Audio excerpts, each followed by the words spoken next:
আষাঢ় মাস মানেই প্রকৃতির অপরূপ সাজ, আর তার সাথে ভারী বৃষ্টি। এই বৃষ্টি যেন প্রকৃতির মিলন আর বিরহের এক দারুণ কাব্য। আষাঢ়ের বৃষ্টিতে ভিজে মাটি, কাদা আর প্রকৃতির সবুজ যেন আরও প্রাণবন্ত হয়ে ওঠে। এ সময়ে প্রেমিক প্রেমিকার মনে নতুন করে প্রেম জাগে, আবার কারো মনে পুরনো স্মৃতির ভিড় জমে।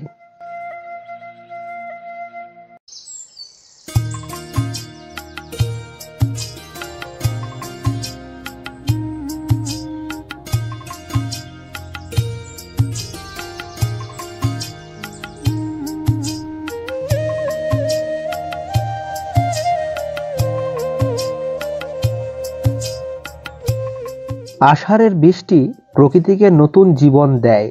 মাঠঘাট, গাছপালা সবকিছু নতুন রূপে সেজে ওঠে। বৃষ্টির পানিতে ধুয়ে মুছে যায় ধুলোবালি। প্রকৃতি যেন আরও সতেজ ও প্রাণবন্ত হয়ে ওঠে।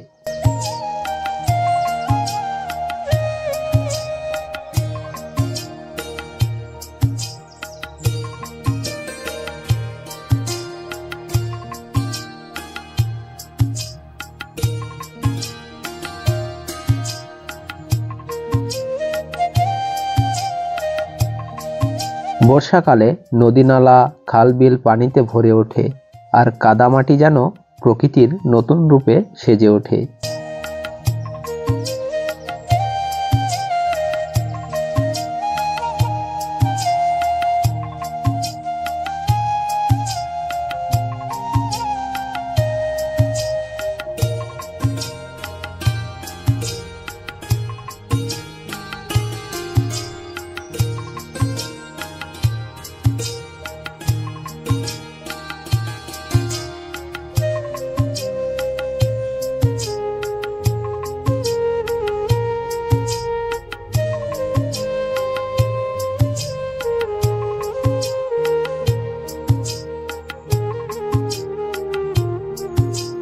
বর্ষাকালে নদী-নালা, খাল-বিল পানিতে ভরে যায়।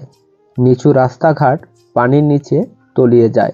ফলে মানুষের ভোগান্তির শেষ থাকে না, যোগাযোগ বিচ্ছিন্ন হয়ে যায়। এছাড়া কৃষকের সোনার ধান পানির নিচে তলিয়ে যায়।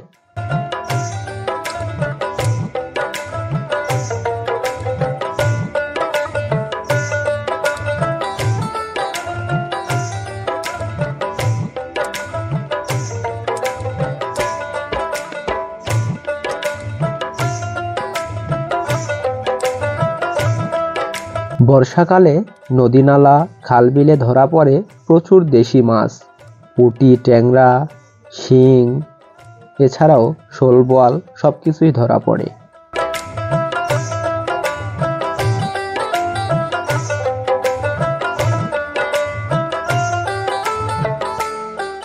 বর্ষাকালের যেমন অপকারিতা রয়েছে, তেমনি উপকারিতাও রয়েছে। আমাদের দেশ ৬ ঋতুর দেশ, তাই সব ঋতুই ভালোভাবে মেনে নিয়ে চলতে হবে।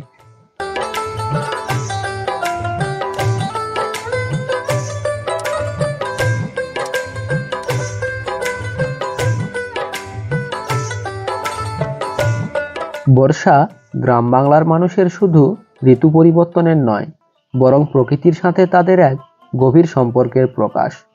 আজকের ভিডিওটি আপনাদের কেমন লাগলো অবশ্যই জানাবেন। সবাই ভালো থাকবেন। আল্লাহ হাফেজ।